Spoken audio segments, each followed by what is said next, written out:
tu cresci in un territorio e vedi tutti che si comportano in un certo modo, quindi anche tu ad un certo punto cerchi di rinnegare la tua parte, vedi che quella tua parte africana non viene accettata dagli altri, ad un certo punto crescendo durante il periodo dell'adolescenza ho cercato di nascondere questo mio lato. Cercavo di piacere agli altri, però non piacevo a me stessa.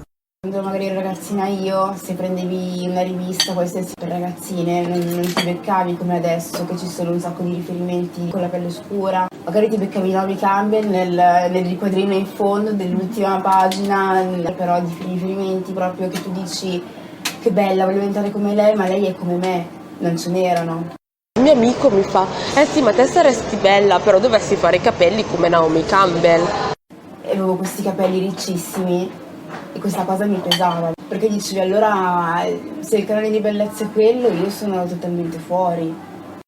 Quando ero piccola appunto ho subito degli episodi di bullismo che poi mi hanno portato a pensarla in questo modo. E io dicevo a mamma, ma perché mi hai fatto nera? Non potevi farmi bianca? E lei cercava di farmi capire, poi io ero piccola e non riuscivo a capire. È stato molto difficile percepirmi e percepire anche gli altri come una bellezza diversa da quella mediterranea italiana classica. La bellezza nera non è percepita, ma anche in generale credo nell'immaginario italiano è ancora molto stereotipata l'immagine della donna nera, molto sessualizzata, qualcosa da testare, cioè è più un'impressione che viene più percepito come un oggetto, un desiderio erotico. E a volte questo può incidere nella tua percezione della tua immagine, della tua bellezza.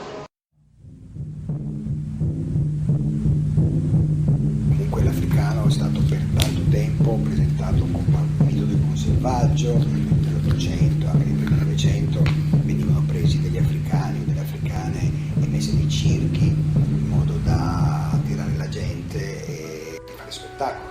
Si è diffusa l'idea che appunto l'Africa non abbia prodotto cultura, che l'Africa non abbia prodotto arte, che l'Africa non abbia prodotto letteratura.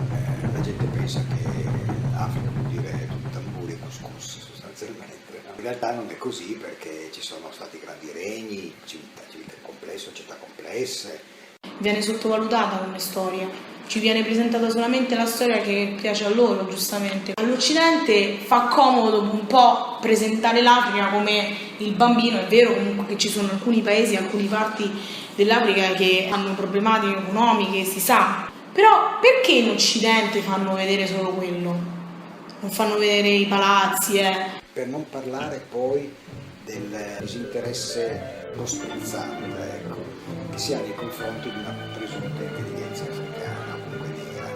In realtà molti non sanno che tante cose, tanti oggetti, tante conoscenze di cui facciamo uso quotidianamente hanno un'origine nera.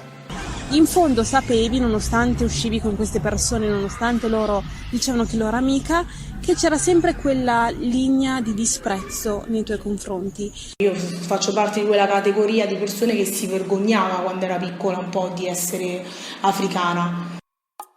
L'Africa è, oggi come oggi, ancora il continente più ricco del mondo. Solo il Congo, i giacimenti del Congo, se fossero sfruttati, utilizzati in maniera normale, potrebbero ribaltare l'economia mondiale. Cominciare a comprare le armi, cominciare a pagare quello che noi prendiamo e che abbiamo bisogno, perché prendiamo questi stipendi del sottosuolo. Quando la gente sta bene, poi si sta lì. Non mantiene quei barconi che scambia la vita, quando le persone vanno fuori di casa o vanno per turismo, perché hanno portato la piena, o perché non sono bene a casa loro. Negli anni 60-70 anche noi, i nostri avi, sono emigrati.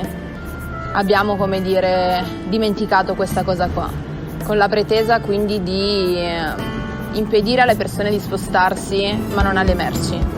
Con la globalizzazione, lo spostamento, il turismo, il mercato che diventa sempre più internazionale, credo che sia un po' un'illusione credere ancora di poter stare chiusi nel proprio cerchio, nella propria bolla e credere di dire questo siamo noi e questo siete voi. Cioè è impossibile.